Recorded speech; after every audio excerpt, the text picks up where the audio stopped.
welcome back. I am Alissa Alter, and I am so excited to talk to you today about healthy muscles. This is your go-to resource for training strategically and intelligently, okay? There's a lot of weird stuff going on out there in the fitness world, and I really want you to understand how bodies work and that we can really create a lot of change without being weird about it. We could just be smart about it. So today we're talking about healthy muscles. A healthy muscle can fully contract and fully release. In my last video, I talked about hypertonic versus hypotonic, right? Muscles being very, very toned or not being able to tone and engage, and how those two live on different ends of the spectrum.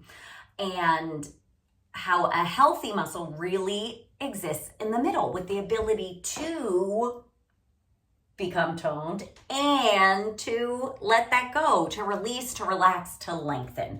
We need access to a full range of motion to have actual, applicable, real life, no joke strength. If you want to perform at the highest level you can perform it, you need healthy muscles.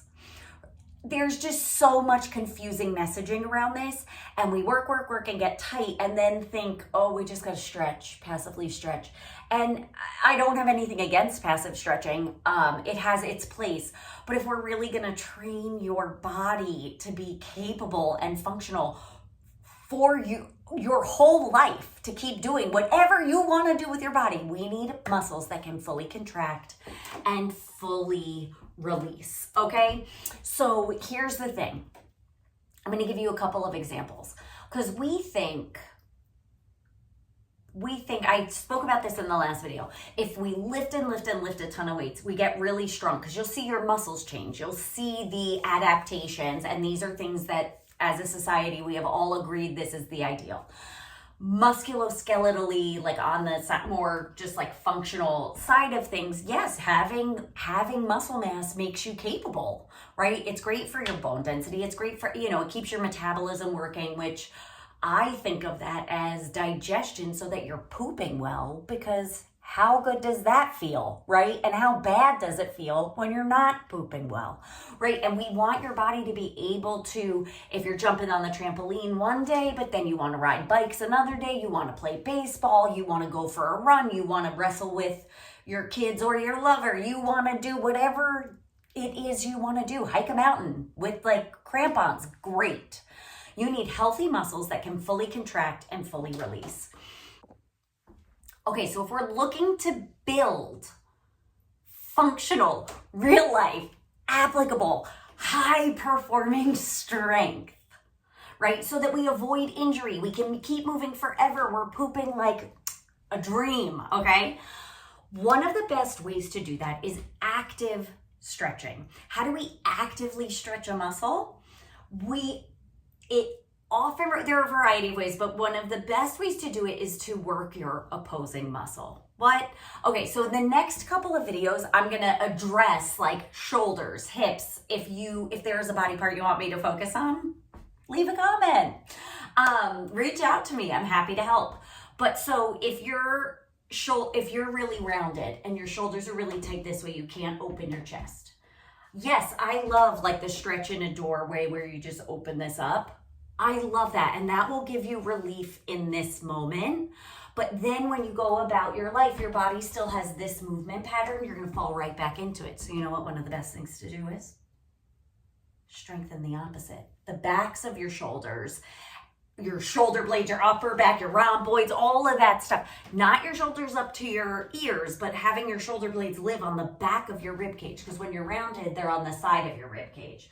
So one of my favorite exercises to do is you come down onto the floor, and I recommend starting this without a weight. And then when you start adding weight, I am not kidding, you start very light. Start with a 2-pound weight. I do not care how big and strong you are. You start with a light weight so that you don't cheat and you actually get the benefit. I promise you it's gonna make a difference and it'll burn. So you bring one hand down on the mat and put your forehead on your hand and the other arm out to the side, shoulder height.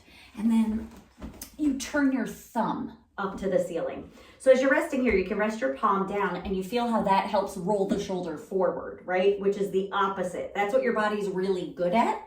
So we are strengthening the opposing muscles. So you turn your thumb up and you can feel how your shoulder blade moves onto your back and suddenly you have like more neck real estate.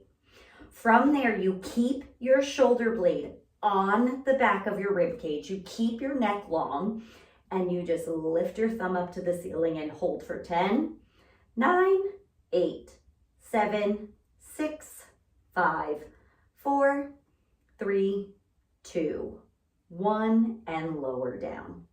And then repeat that. I would say do it 3 times on each side. And then you can try adding a weight and see if the weight is too heavy, it's going to pull you out of it. And it's just going to feed the beast and continue reinforcing a movement pattern that's not serving you, that isn't your full strength, that isn't helping prepare you for anything. Working with a lighter weight or no weight at all is going to retrain this movement pattern, integrate more strength and centering and control, and avoid injury. I don't know what you've got to lose. So let me know how it goes. I can't wait to hear from you. Oh, and don't forget to subscribe.